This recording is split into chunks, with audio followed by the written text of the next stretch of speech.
Thank you so much. शुक्राना शुक्राना गुरुजी के इस जूम दरबार में, जूम सत्संग में सबसे पहले गुरुजी के चरण कमलों में लाख लाख बार प्रणाम, कोटि कोटि प्रणाम, और सारी संगत को भी प्रणाम। जो भी इस सत्संग को अटेंड कर रहे हैं उन सबको प्रणाम। सो thank you Guruji, thank you, शुक्राना गुरुजी। ये सत्संग, these satsangs are bringing so much hope, so much positivity in everyone's life. गुरुजी ने हमेशा कहा बी पॉजिटिव। आजकल के जमाने में इससे बड़ा कोई सरमन नहीं हो सकता, एडवाइस नहीं हो सकती। That's the piece of advice, best piece of advice कि बी पॉजिटिव। कुछ भी हो जाए, जस्ट अपने दिल में ये यकीन रखिए कि गुरुजी हैं आपके साथ। कोई भी मुसीबत आ जाए, कुछ भी हो जाए, Guruji is there and Guruji is holding your hand. कभी गुरुजी हमारा साथ नहीं छोड़ते हैं। पॉजिटिव रहना, खुश रहना, ये सब गुरुजी ने ही संगत को सिखाया है। और आज से ज्यादा उसकी कब जरूरत है? आज तो सबसे ज्यादा ऐसा टाइम है जब हमको गुरुजी के इन बातों को फॉलो करना चाहिए जो गुरुजी ने हमें सिखाई हैं। Like we all are witnessing sudden, overnight कैसे दुनिया बदल गई कोविड के चलते, कैसे this is a kind of spiritual awakening, this is the paradigm shift. Guru ji ने रातों रात एक ऐसा, this is a totally new world we are entering. तो सब कुछ गुरु जी पे छोड़ के और बस सिर्फ गुरु जी के चरणों से जुड़े रहिए। वही सबसे बड़ा सत्संग है, वही सबसे बड़ी ब्लेसिंग है। And that also is Guru जीज grace. वो खुद करवाते हैं, खुद बुलाते हैं, और खुद उनकी मर्जी होती है तभी हम उनसे जुड़ पाते हैं। हम कहीं से, हमारी इसमें कोई इच्छा नहीं चलती है कि हम अपनी तरफ से कुछ करें। ये सब कुछ वो ही कराते हैं। So thank you very much Guruji for that. Guruji के लिए कुछ इम्पॉसिबल नहीं है। पहली बात तो कुछ भी इम्पॉसिबल नहीं है, क्योंकि time and again he has proven this. इतनी संगत के हम सत्संग सुनते हैं, हमारी आप बीती भी जग बीती भी हमको सुन के भी पता चलता है और खुद के भी एक्सपीरियंस होते हैं कि गुरुजी कैसे He has control over time, distance, space, everything. वो उस टाइम पे भी एक साथ कई जगहों पे हो सकते थे। अभी वो यहाँ एम्पायर स्टेट दरबार में बैठे हैं, अभी वो न्यूयॉर्क में है, अभी मैं इस समय, मैं तो डालस टेक्सास यूएसए से बोल रही हूँ। यहाँ पे दिन का टाइम है, this is day time here, आप लोगों के लिए वहाँ रात है। बट सी, गुरु जी के लिए कोई बैरियर नहीं है। गुरु जी यहाँ भी वैसे ही विराजमान, वहाँ भी वैसे ही विराजमान। तो ये सब सिर्फ सोचने की हमारी ह्यूमन लिमिटेशंस है। गुरु जी के लिए तो कुछ भी लिमिटेशंस है ही नहीं, कभी भी नहीं है। तो ये मैं फिर से बताती हूँ। जब हम गुरु जी के यहाँ जाते थे, फर्स्ट ऑफ ऑल सी, गुरु जी कभी उपदेश नहीं देते थे, कोई प्रवचन नहीं करते थे। ये बहुत बड़ा मुझे उनके यहाँ जाके अच्छा लगा कि जैसे बाकी जगहों पे बहुत प्रवचन, उपदेश ठीक है, ऑल वर्बल जो भी है, डिस्कोर्सेस एंड ऑल, लेकिन जब तक आप साक्षात बिल्कुल एक्सपीरियंस ना करें तब तक आप विश्वास नहीं करते। ऐसा नहीं है। और ना ही कोई ऐसी बड़ी टेक्निक्स बताते थे, यौगिक क्रियाएं बताते थे कि आपको ये करना है, इतने बजे उठ के ऐसे करना है, वैसे करना है। नहीं, नेवर। गुरु जी ने सिर्फ और सिर्फ सब कुछ प्रैक्टिकल करके दिखाया। सेकंड, अगर उन्होंने किसी के लिए कुछ बोला, किसी को बुला के कोई रेमेडीज बताई, कुछ किया, that was very specific, very personal for that particular संगत। तो वो कभी भी जनरलाइज भी नहीं की उन्होंने। तो इसी वजह से जैसे रामचरितमानस में है ना, बिनु पग चलहि सुनहि बिन काना, कर बिनु कर्म करे विधि नाना, एंड बिनु बाणी बक्ता बड़ जोगी। बिना कुछ बोले हुए सबसे बड़े योगी, महाशिव, आदि योगी, बिना कोई प्रवचन दिए हुए, बिन बाणी बक्ता बड़ जोगी, ये गुरु जी हैं। बिना कुछ बोले हुए भी वो सबसे बड़े आदि योगी हैं, जबकि उन्होंने कभी कोई प्रवचन नहीं दिया। तो हमारे जो सत्संग होते हैं, ये बहुत छोटा सा प्रयास होते हैं कि गुरु जी की महिमा को जितना हम हो सके कवर करें, बताएं, और उससे जिसको जो संगत को समझ में आता है, जैसा आता है, वो सब गुरु जी की मर्जी। हर संगत से गुरु जी अपने लेवल से कनेक्ट करते हैं। एक बच्चे से डिफरेंट लेवल से कनेक्ट करते हैं, किसी बड़े से डिफरेंट लेवल से कनेक्ट करते हैं। जैसा जिसको समझाना चाहते हैं गुरुजी, उस लेवल पे जाके उसको समझाते हैं। इतना ज्यादा गुरुजी हमारा ख्याल रखते हैं।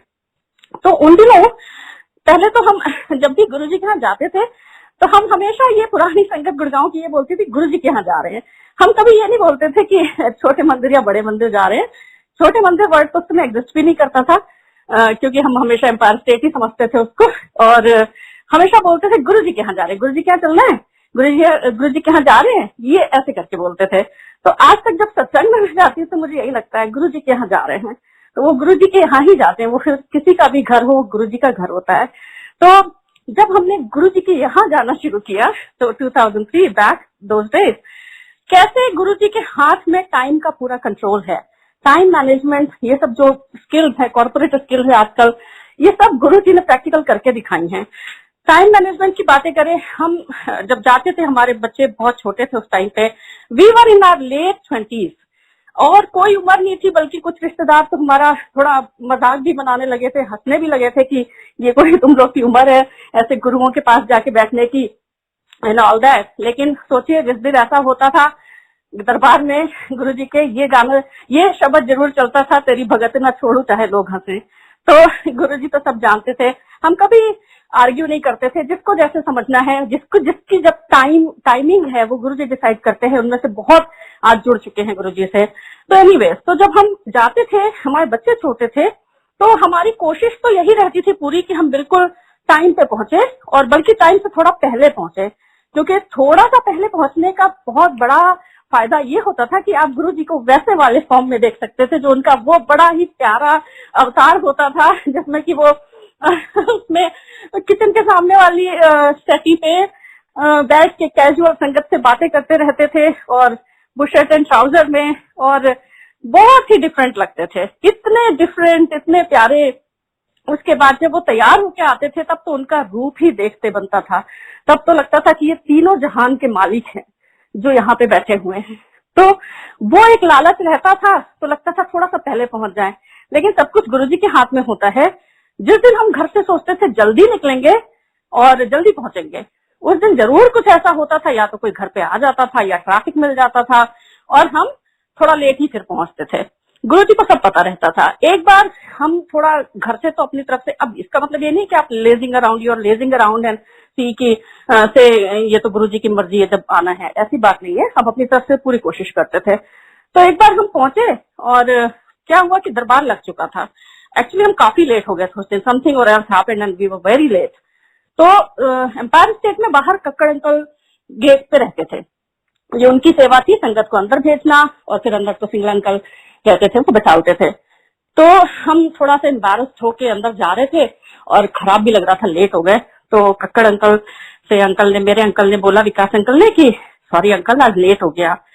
तो कक्कड़ अंकल ने एक बात बोली जो आज तक मुझे याद है, और वो जो भी सेवादार कहते थे मुझसे गुरुजी का हुक्म समझते थे। उन्होंने कहा, यहाँ पे आप अपनी मर्जी और अपनी टाइमिंग से नहीं आते हो, यहाँ आप गुरुजी के टाइम से आते हो। जिस समय आपको ब्लेस करना है गुरुजी तब बुलाते हैं। ये आज तक याद है। और उसके बाद हम अंदर गए, मत्था टेका आराम से, और सब कुछ हुआ। अगेन जब बाहर हाथ धो रहे थे, मैंने देखा मेरे एक जस्ट बाद में ही एक अंकल आए थे, तो मुझे थोड़ा अच्छा भी लगा, चलो कोई हमारे साथ लेट भी आया है, हम ही नहीं है लास्ट।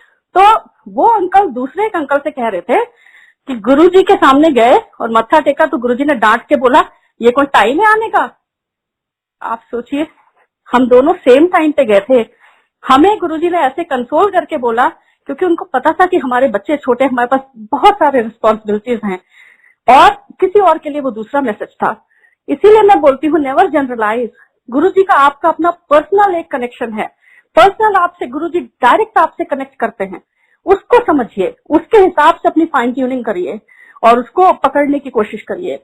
तो एनीवे बहुत अच्छा लगा। और फिर क्या होता था कि हम लोग लंगर के बाद में अंकल बच्चों को लेके गाड़ी तक चलते थे, मैं थोड़ा रुकती थी।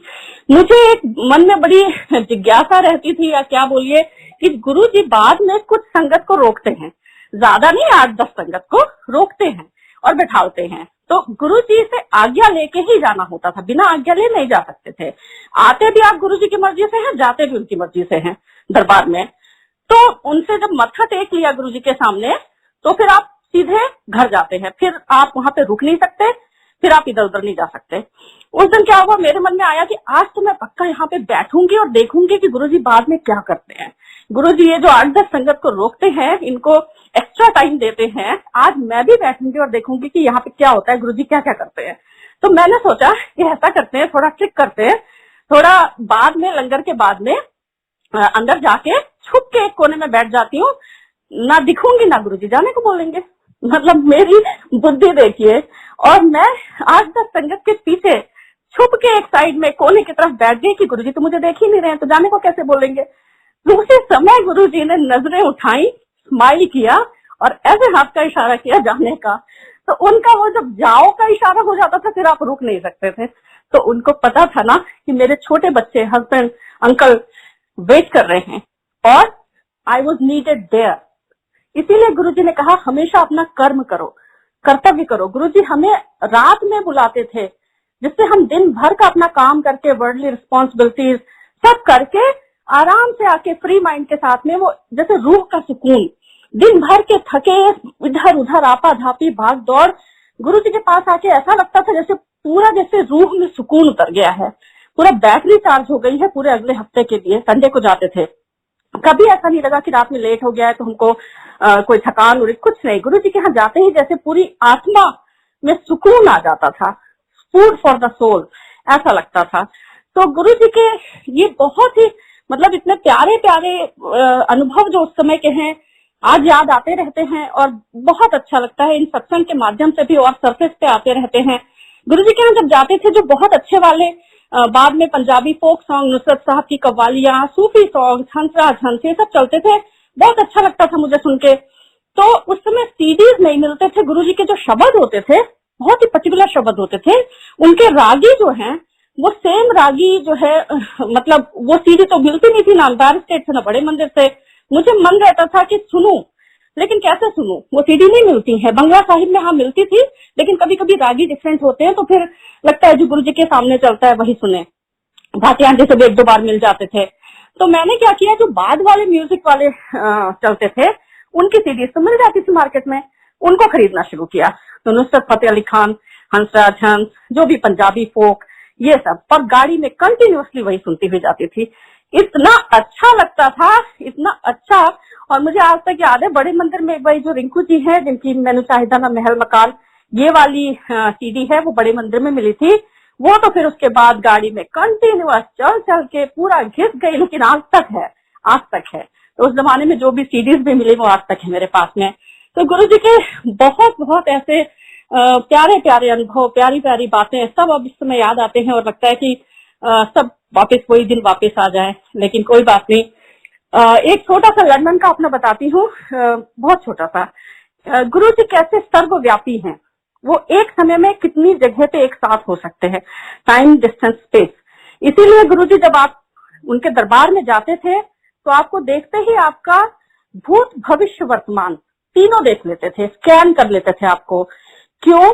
क्योंकि गुरुजी के लिए टाइम ट्रैवल कोई मुश्किल बात नहीं है। गुरुजी ने खुद कहा था, जहां पे मैं हूं वहां से तुम सब मुझे कीड़े मकोड़े की तरह लगते हो। We are mere insects. जहां से गुरुजी हमें देख रहे हैं वो उतने ऊपर है, तो उनके लिए हम सब बहुत ही छोटे हैं। हमें लगता है कि ये दुनिया बहुत बड़ी है, गुरुजी के लिए तो कुछ भी नहीं है। तो गुरुजी ने, मैंने बताया कि मेरा बहुत प्रेगनेंसी वेट था, लूज नहीं हो रहा था। गुरुजी ने बड़े प्यार से मोटी बोल के मुझे लंदन भेज दिया था 3 महीने के लिए, और मैंने वहां पे एक छोटा वॉलंटियर वर्क ज्वाइन कर लिया था जिसके लिए मैं जाती थी। उसी में गुरुजी ने पूरा वेट लॉस करा दिया, सब हो गया। तो लंदन में एक बार मुझे, मतलब मैं हमेशा होता था कि मुझे लगता था गुरुजी मेरे साथ साथ हैं, कहीं भी जाओ, थेम्स के किनारे जाके बैठे, लगता है गुरुजी साथ में बैठे बेंच पे।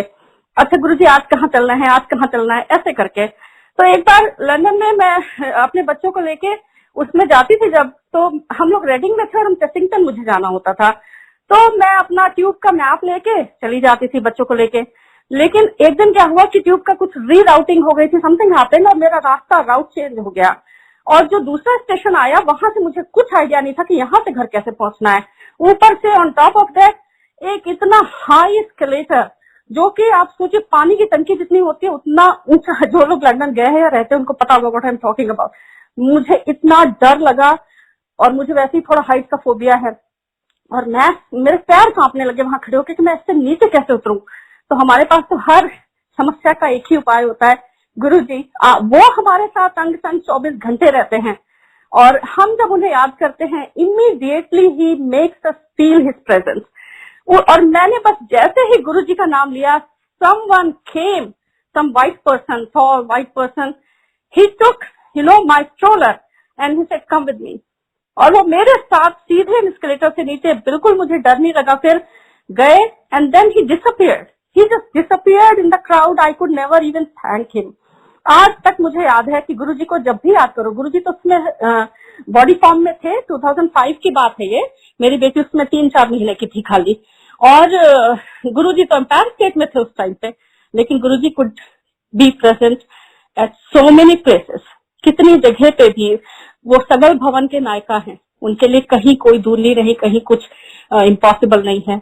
सो I think thank you so much Guruji. ऐसे ही पॉजिटिविटी, ऐसी ही होप, ऐसी उम्मीद आप हमेशा संगत को देते रहें, और हमेशा संगत के सर पे अपना हाथ रखें, क्योंकि उससे ज्यादा हम कुछ नहीं मांग सकते।